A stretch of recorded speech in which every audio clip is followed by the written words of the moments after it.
तो अब मालदीव का भारत से पंगा लेना अब उसी पर भारी पड़ता हुआ नजर आ रहा है, क्योंकि भारत ने एक और प्रोजेक्ट फ्रांस और यूएई में शिफ्ट कर दिया है, जो कि मालदीव में इसी साल यानी कि 2024 के शुरुआती दौर में ही सेटअप किया जाना था।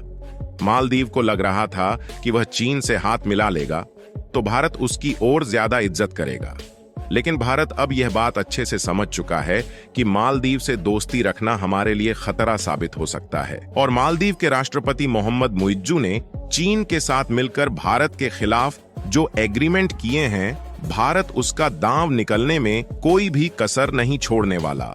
और जो प्रोजेक्ट और इंफ्रास्ट्रक्चर मालदीव में तैयार किया जाना था, मालदीव को सबक सिखाने के लिए उसको अन्य देशों में शिफ्ट कर दिया जा रहा है। और ये मालदीव के लिए काफी यूजफुल प्रोजेक्ट था, क्योंकि इससे मालदीव की इकोनॉमी में एक बहुत बड़ा फायदा होने वाला था। दोस्तों, हम बात कर रहे हैं सोलर पार्क प्रोजेक्ट की, और इसकी खास बात यह थी कि भारत की IHCL यानी कि इंडियन होटल्स कंपनी लिमिटेड, ताज रिजॉर्ट्स और ईस्पा मिलकर ज्वाइंट वेंचर में इंफ्रास्ट्रक्चर तैयार करने वाली थी। और कमाल की बात यह है कि इसे इस तरीके से डिजाइन किया जाने वाला था जिससे यह पानी पर तैरता रहे, क्योंकि मालदीव जैसे देशों में जमीनी हिस्से बहुत ही कम है और यह कोई छोटा मोटा प्रोजेक्ट नहीं था। इसको एक बहुत ही बड़े लेवल पर सेटअप किया जाना था और भारत की कंपनियों ने इसके लिए एक लार्ज अमाउंट इन्वेस्टमेंट पहले से बचा रखी थी। लेकिन मालदीव के राष्ट्रपति मोहम्मद मुइज्जू ने चीन से हाथ मिला लिया है, तो भारत इस प्रोजेक्ट को यूएई और फ्रांस में भेजने का फैसला बना लिया है। पूरी डेवलपमेंट क्या है, इस वीडियो में समझते हैं। मालदीव के खिलाफ भारत के इस शानदार फैसले के लिए इस वीडियो को एक लाइक करके चैनल को सब्सक्राइब जरूर करें। असल में हुआ यह है कि जब मालदीव ने भारत के खिलाफ चीन के साथ मिलकर खिचड़ी पकाना शुरू कर दिया है, तो भारत भी मालदीव को ठिकाने लगाने की कोई भी कमी नहीं छोड़ने वाला। और भारत ने जो इन्वेस्टमेंट प्लान मालदीव के लिए तैयार किया था, अब उसी इन्वेस्टमेंट से दूसरे देशों में एक बड़े लेवल पर कुछ प्रोजेक्ट स्टार्ट किए जा रहे हैं। इसी में से एक प्रोजेक्ट सोलर पार्क को लेकर है, जिसको भारत के द्वारा 2024 के शुरुआती दौर में मालदीव में सेटअप किया जाना था, जिसमें भारत की दो बड़ी कंपनियां IHCL ताज एक्सकोटिका रिजॉर्ट्स और इस्पा मिलकर मालदीव में बड़े फ्लोटिंग सोलर पार्क को सेटअप करने वाली थी। इस प्रोजेक्ट की खास बात यह है कि इसको इस तरह से डिजाइन किया जाना है कि पानी में आसानी से तैरता रहे, जिससे जो रूरल एरिया सोलर पार्क को सेटअप करने में कंज्यूम हो जाता है, उसे बचाया जा सके। और इससे मालदीव के एनवायरनमेंट को पॉल्यूशन से बचाया जा सकता था, क्योंकि मालदीव में टूरिस्ट को अच्छी सुविधा देने के लिए डीजल जनरेटर का इस्तेमाल किया जाता है। डीजल जनरेटर का लार्ज नंबर में इस्तेमाल करने से मालदीव का पॉल्यूशन तेजी से बढ़ रहा है। यही नहीं, इसके अलावा फ्लोटिंग सोलर पार्क प्रोजेक्ट प्रत्येक वर्ष 1189 टन ग्रीन हाउस एमिशन को कम किया जा सकता है। इससे 4,39,000 लीटर डीजल को प्रति वर्ष बचाया जा सकता है और जो नॉइज पॉल्यूशन है उसमें 40% की कटौती हो सकती है। लेकिन अब मालदीव ने भारत के साथ दुश्मनी लेकर अपनी अर्थव्यवस्था को किस लेवल का नुकसान पहुंचाया है, उसका पछतावा अब उसे होने लगा है। लेकिन चाहे कुछ भी हो जाए, भारत अब मालदीव का किसी भी सेक्टर में हेल्प नहीं करने वाला है। और जब से मालदीव के राष्ट्रपति चीन के राष्ट्रपति शी जिनपिंग से मिले हैं, तब से उनके तेवर बदले हुए हैं। यानी देखा जाए तो मालदीव के राष्ट्रपति भारत के खिलाफ जहर उगलना शुरू कर दिए हैं और जो भारत के 77 सैनिक मालदीव में अभी तक मौजूद थे, उनको निकालने का फिर से आदेश दे दिया है। वैसे तो मालदीव के राष्ट्रपति ने इन सैनिकों को निकालने का आदेश उसी समय दे दिया था जब वह नए राष्ट्रपति बने थे।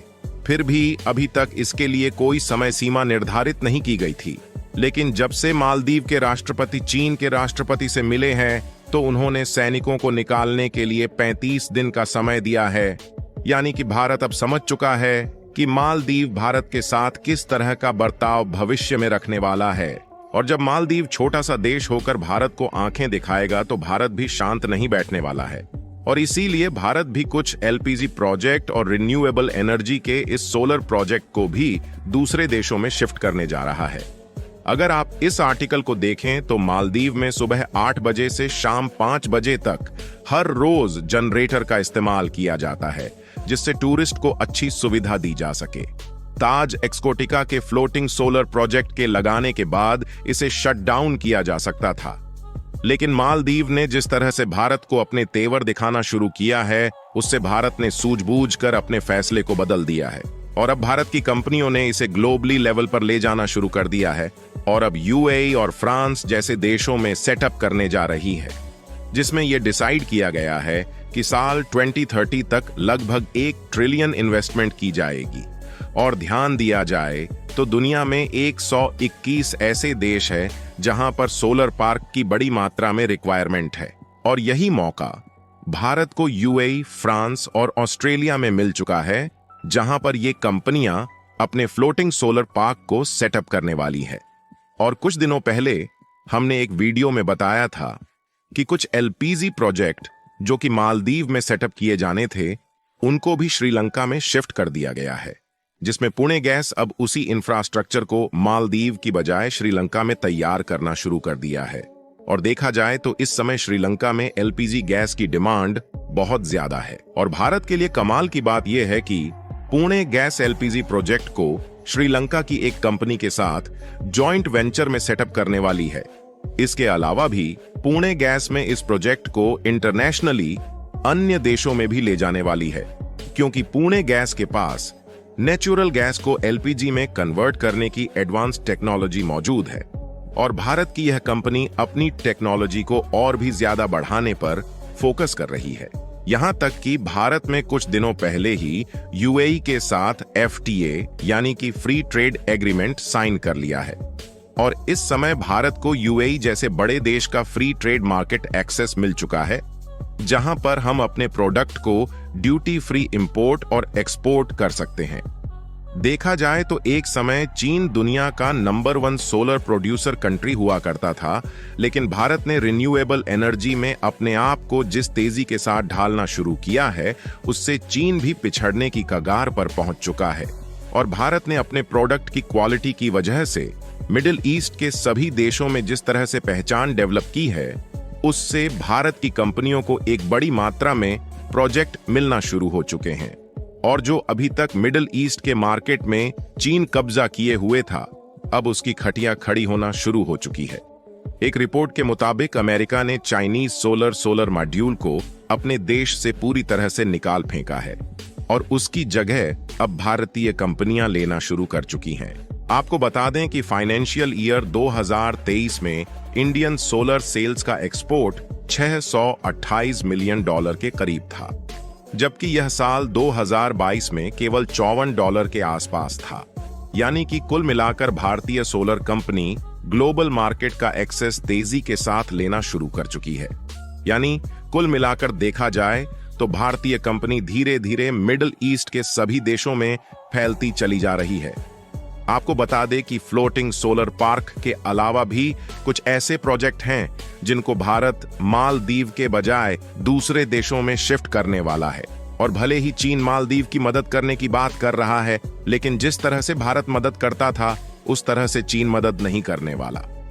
बाकी आपको क्या लगता है कि भारत जिस तरह से मालदीव की टूरिस्ट इंडस्ट्री को संभाले हुए था, क्या चीन इतने टूरिस्ट को मालदीव भेज पाएगा या नहीं?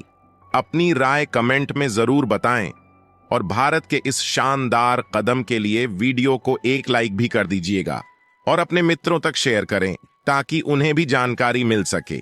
इसी तरह और भी नॉलेजेबल वीडियो के लिए चैनल को सब्सक्राइब जरूर करें। जय श्री राम।